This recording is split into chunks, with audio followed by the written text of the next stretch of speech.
Dharmadhwaj news चॅनलमध्ये आपल्या सर्वांचं स्वागत। आता पाहूयात एक विशेष बातमी। परमपूज्य श्री गुरुदेव श्रीनिवासजी यांच्या दिव्य उपस्थितीत महाशिवरात्री दर्शन, ध्यान, भजन व सत्संग सोहळा मोठ्या उत्साही वातावरणात संपन्न झाला। याबाबत धार्मिक कार्यक्रमाचे घेतलेले काही छायाचित्रे आपण पाहूया।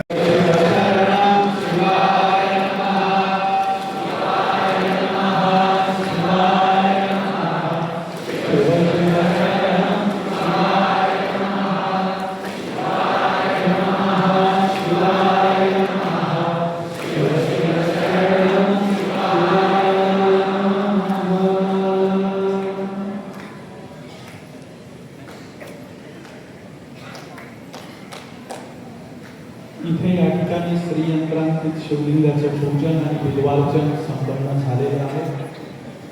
सर्व यजमानांना विनंती आहे की त्यांनी आपल्या आसनावर विराजित व्हावे।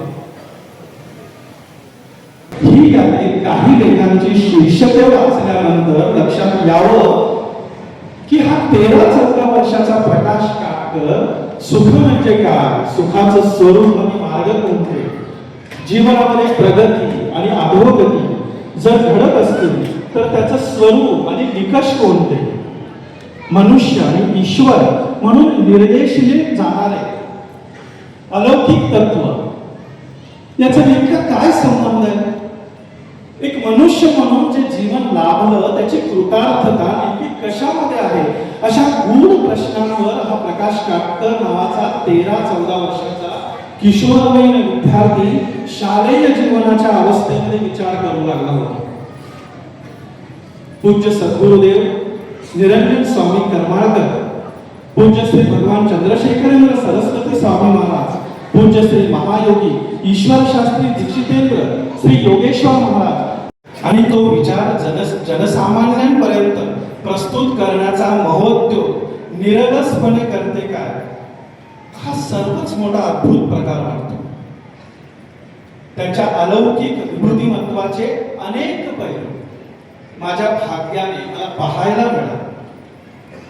ते सर्वच पैलू प्रगट करण्याचा मोह, वेळेचं भान ठेवून तो मोह टाळू नये। मी एवढंच म्हणेन की एक सृजनशील तत्वज्ञानी पुरुष पूज्य श्री गुरुदेव श्रीनिवासजींच्या रूपाने तुम्हा आम्हा परमार्थ जाणून इच्छिणाऱ्या समाजाला उपलब्ध झालेला आहे।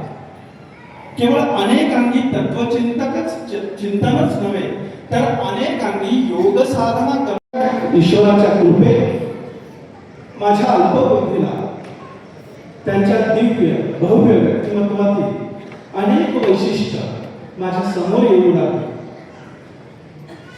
तत्वज्ञान या विषयाचा एक व्यासंगी प्राध्यापक एवढीच त्याची प्रारंभिक त्यांच्याबद्दलची माझी ओळख त्यांचा महाविद्यालय विद्यार्थी असताना झालेली होती।